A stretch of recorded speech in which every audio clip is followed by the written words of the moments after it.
It's the same hustle, it's the same thing, the same tears on everything. Maybe one day we'll see we're one big family, like it's one. Great day and welcome to Discussions with Indigenous Education. I'm your host, Tavis Sanders, also known as Red Tail Hawk. I'd like to welcome our co-host, Renee Sanders, also known as Red Silver Fox. Greetings, everyone. And great day, everybody. So today we're going to discuss Native American or Indigenous DNA and DNA testing. We're actually going to take a lot of the words from Ancestry.com's website and use that as our reference so that people can go and verify this information for themselves. And so it's going to be a lot of information, but I hope that you like what we share. I think that they will. Yes, we're going to be using the words directly from Ancestry.com.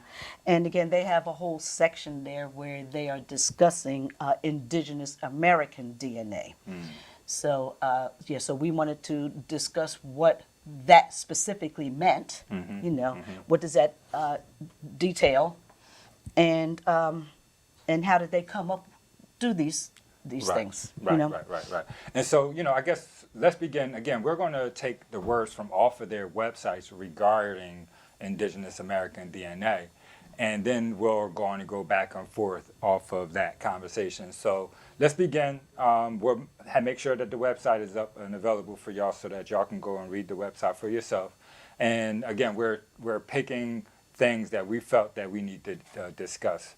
And so we might hop around the website just a little bit for those individuals that are interested in, going and reading this article themselves. But let's begin. So where did you want to begin? Okay, well, right at the beginning. Okay. Because they have there, and again, I'm reading this, having Native American ancestors or Indigenous American DNA does not make someone a Native American tribal citizen. Okay. So it goes on. There are differences between a person's genetic, political, and cultural identities.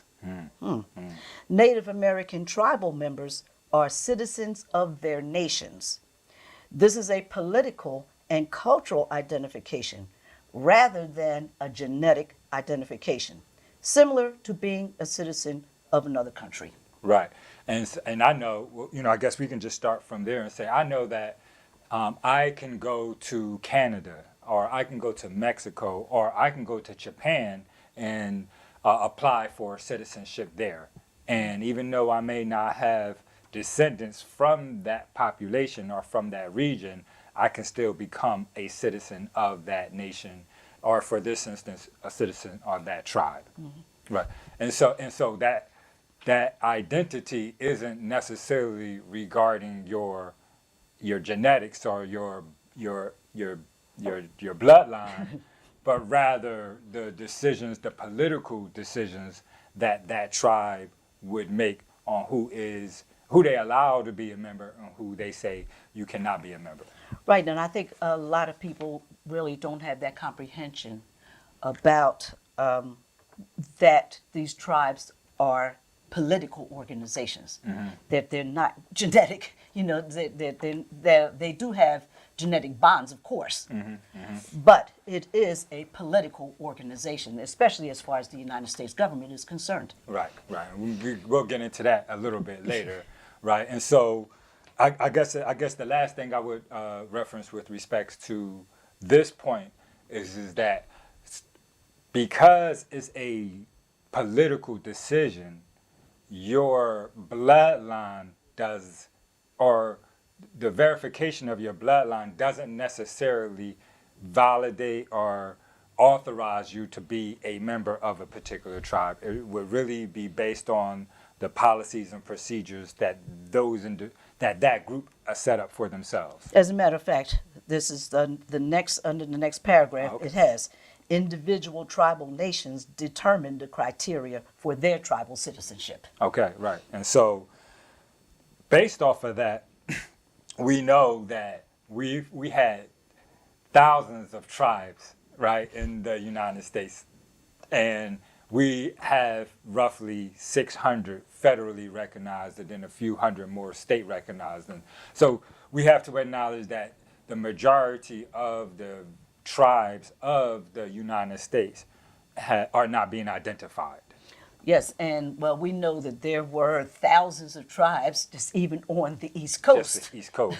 Where, especially in the South, where only 5 became recognized, when there were even thousands in the Southeast. Yeah, and if you don't mind us, we're going into this a little bit because I think it's really important for the population to know, right? Again, we're talking about Native American or indigenous DNA testing, right?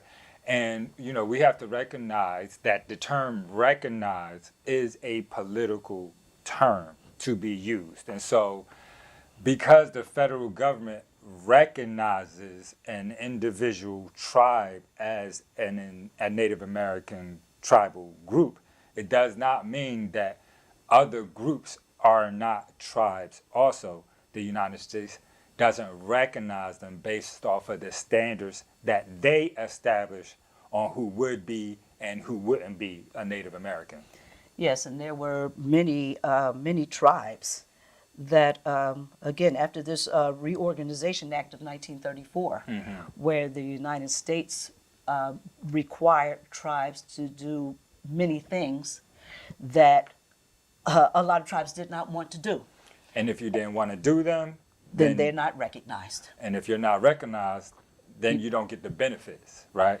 And in today's world, if you're not recognized by the colonial system, then there's a avid push against you being able to even state that this is what I choose to acknowledge this part of my ancestry, this part of my bloodline.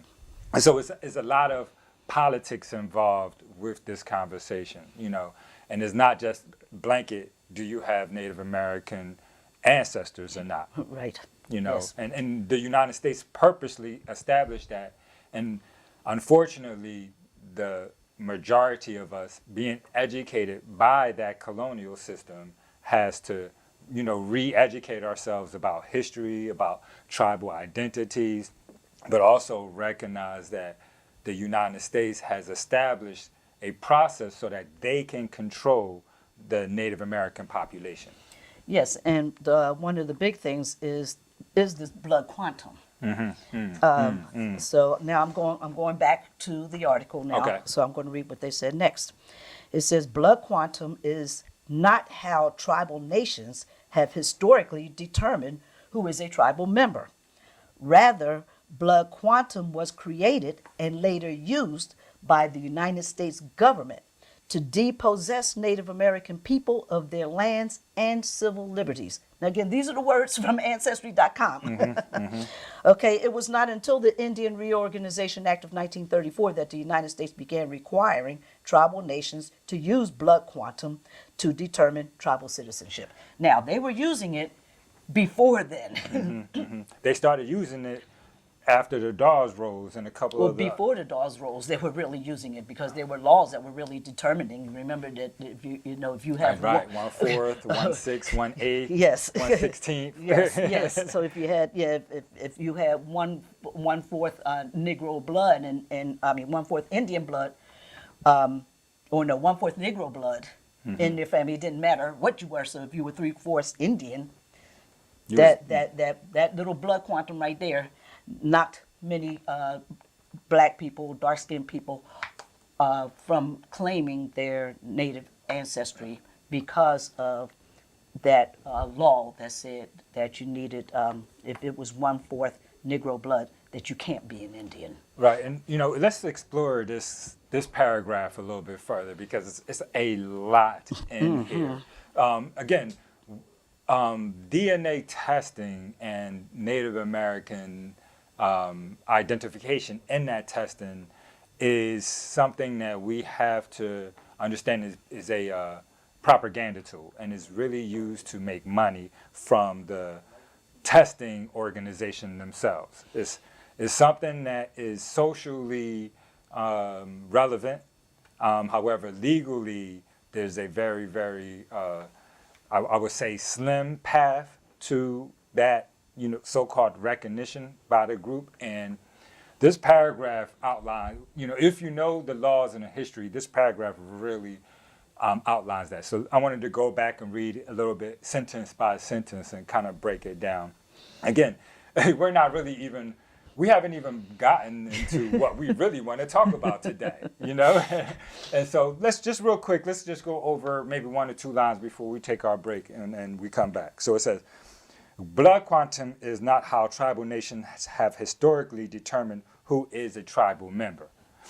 However, we know, it says that it was not until the Indian Reorganization Act that the United States began requiring tribal nations to use this. And so from a tribal nation's perspective, they're obligated, they have to follow the guidelines that the colonial system has established to identify who is and who isn't. And I, as an indigenous individual, I have a problem with that because we have this outside entity coming in and then defining who is and who's not based off of the criteria that they choose to accept. And again, we'll see that the blood quantum, because they knew that even in their 1910 census, they knew that most of the people that were on those Dawes rolls were not full blood Indians. So knowing how blood quantum works, they knew that, especially with the mixture that they had in there, that after several generations, that the blood quantum will be insignificant, and then so now you don't have the Indian problem anymore. Right, and now you have the society that was initially being established, which would be the black and the whites, and there is nothing in between. And so, for those interested in research, you can research the term Indian problem, right? So this Indian problem was a big problem for them, and it's a lot of historical and political reference to this so-called Indian problem and how they would eventually assimilate the lighter-skinned Indians into the European culture, and the darker-skinned indigenous population would be assimilated into the so-called slave population. And so they were really, the blood quantum aspect of the United States history and with the Native Americans was actually one of genocidal practices where they were really trying to wipe us out altogether. Yeah, and again, it started way before the Indian Reorganization Act, because they had laws in place even in the 1860s and even prior to that, where they were establishing who could be Indian and who couldn't be. Right, and that's a whole nother conversation, and again, we're talking about indigenous Native Americans in DNA. However, I wanted to just go over this paragraph that we read and just a little bit more before our break, because I know it's time for one. And I just wanted to, and tribal sovereignty is something that is of question. And they stipulate tribal sovereignty as why it is that tribal nations have the opportunity to dictate who is a member and who isn't, because the tribes are sovereign. However, that is a social construct, one that we are meant to believe, and legally there's a lot of underlying and stipulating circumstances that would state that these tribes, or the Indians of the United States, are not legally sovereign to the extent that most people would think that they are. And to verify that, it states that the United States, what did it say? I just want to use the right word, required through the Tribal Recognition Act of 1934 that tribal nations use blood quantum to determine. And so I just wanted to make sure that as a part of this conversation, we also, we give you all of the facts. And so legally, tribal nations are considered to be domestic dependent nations. And so that status of domestic dependent nations doesn't give those tribal entities the authority to make decisions outside of the United States. And so if they want to make a decision that the United States isn't comfortable with, the United States has the overriding authority. And so the term sovereign in this case is being used very loosely. I was going to say, but there are many Native American indigenous tribes that exist today that are not federally recognized, and that is because they did not want to follow the rules, maybe in particular this blood quantum rule, Right. that said that requires tribes to use this. Now, that may not be the only factor that was keeping them from that, but again, it's the United States usurping their authority over the tribes, and so the tribes that are recognized are the ones who have accepted that They've assimilated. Yeah. They've assimilated. And that's just the reality of the situation. The tribes that assimilated are able to have their name continuously be in print. Those who are not assimilated, those tribes their names stop being stated, their names stop being printed, their history stops being shared. And as far as the colonial system is concerned, hopefully those tribes become omitted and forgotten, right? Or extinct, Or extinct. like they say. Yeah. And so, legalese, we could continue to go further and further into the conversation from that perspective. But that's not what this show is about. The show today is about Indigenous Native American DNA and the DNA testing. And so we want to take a small break right here. And when we get back, we'll get back to the Ancestry.com and some of their terms and some of their information and how we feel about it. And so stay tuned. We'll be right back with more discussions with Indigenous education.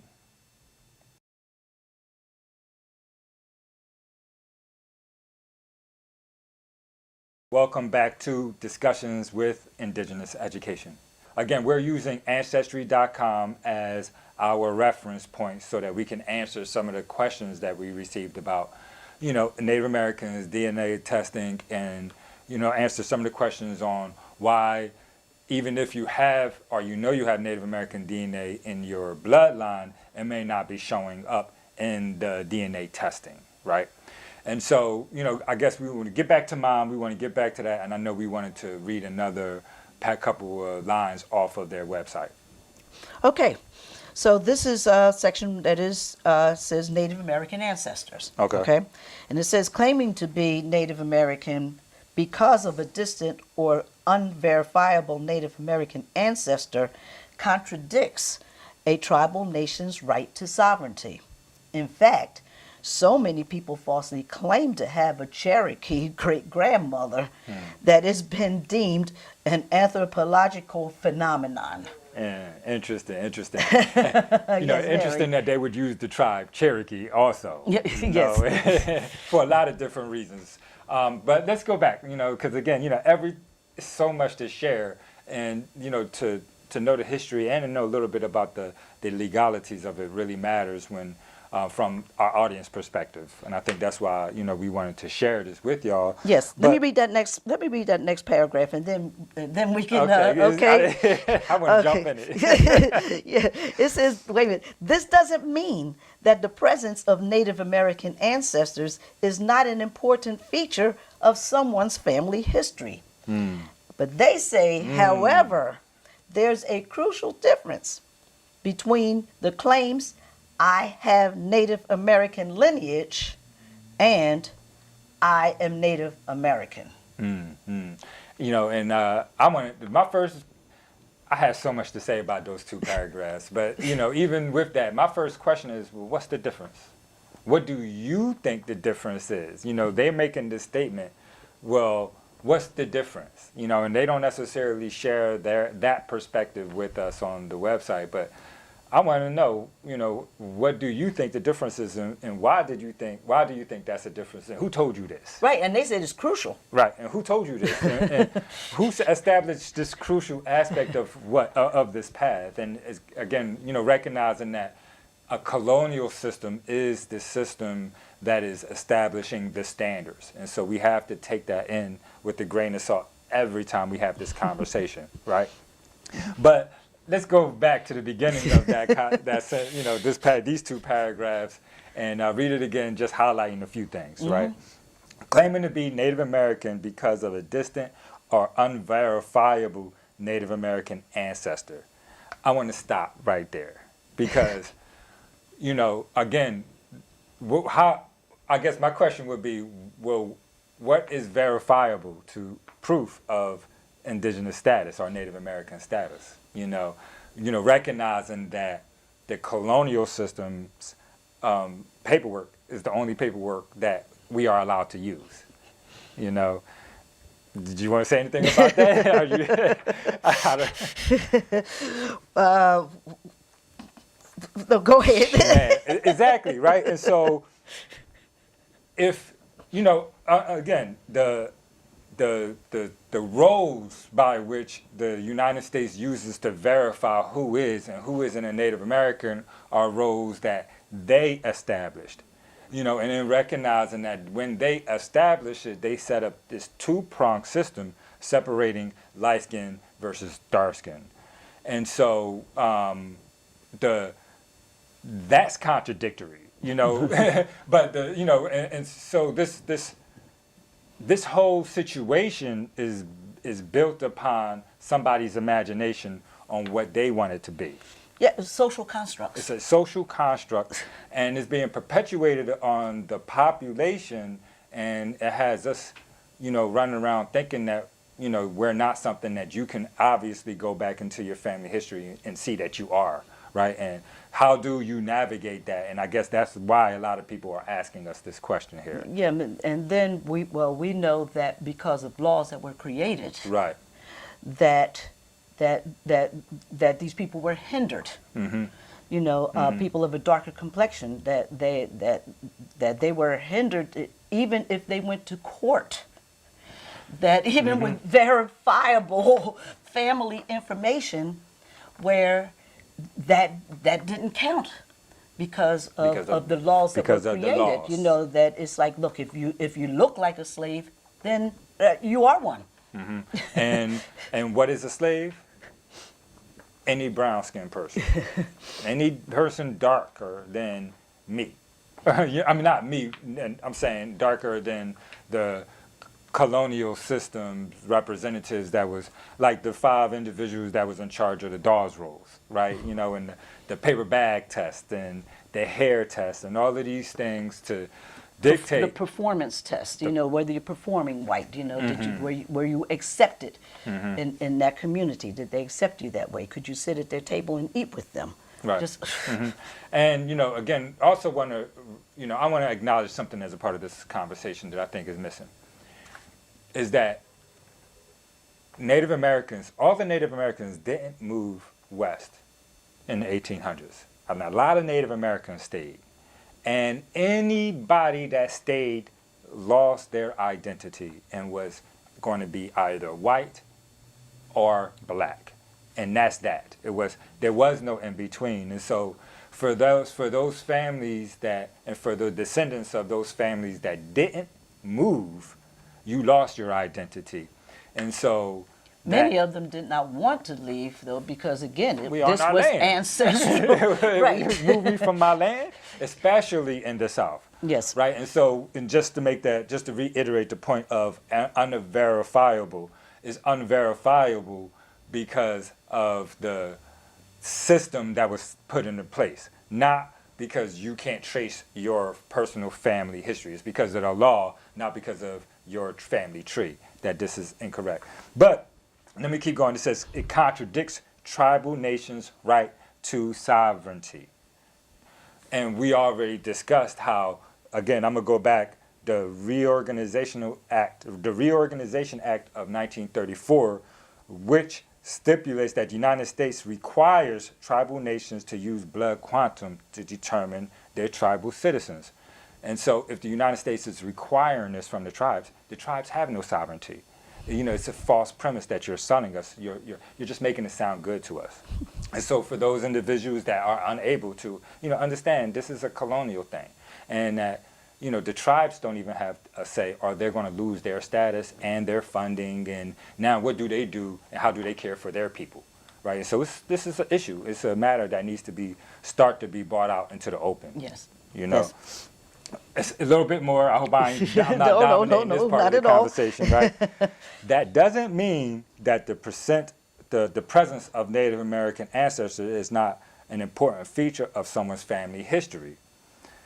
However, there is a critical difference between the claims, I have Native American lineage and I am Native American. And I just want to say I agree with that. Even though I think it's some mess, I agree. You know why I agree? Because I have some white in me, but I'm not white. I don't claim I'm not European, right? I'm indigenous because I have indigenous ancestry and blood in me too. And I tend to lean toward that culture and that way of life and the way of the ethics and the moralities that culture, those traditions, and that lifestyle offers me. And so, yes, I agree with them here that having that in your bloodline doesn't make that who you are. You are what you are because of the things you do now and how you act and how you live your life. And that's what being an Indigenous or Native American has always been about, not your color. It's about the culture. It's about the culture, right. Yes. Yes. So, and again, that is the part that is important. Mm-hmm. But so the thing is that when darker complexioned people, when they're trying to find all of this information, again, they know that it is there. However, because of these laws and things that were created and the blood quantum and even going back and with the finding the DNA, you have it. You've heard the family stories, but then when you go and you get the DNA done, and then it doesn't show up in your bloodline. For instance, right, my mom and my family, my mother's family got tested, right, and my mama Indian, y'all, right? I mean, right. However, when she got tested, am I? No, but however, when she got tested, no DNA came up in her test, right? No percentage of DNA came up on her test. However, my uncle, her brother, right, 3 years older or something like that. Yes, his blood told, same mother, same father. And it showed up in his, right? And so, and it's showing up in my nephew. And in your nephew, and we haven't taken ours, but it may show up in mine. We don't know, right? No, it won't because it didn't show up in mine. Okay. It's not going to show up in yours. There you go. Okay. And the thing is that when, and that is one thing that we have to realize with the DNA is that when you inherit DNA from your mother and your father, that you are inheriting 50% from your mother and 50% from your father. Your brother or your siblings, they get 50% from your mother and your father, but it is not the same 50%. And I think we want to push pause there for a minute because that actually begins to lead us into the main point of this conversation here. And let's really start talking about this DNA testing and why and that's just one reason why your test may come up as not having Native American DNA, although you do, right? There's a few other reasons why, and so we're going to start getting into that right after this short break. So we'll be right back with more discussions with Indigenous education. We would like to thank our sponsors, the 215 Guys, Philly's go-to website agency for small businesses. Queens United Holistic, located in the 1000 block of Warrior Road in Drexel Hill.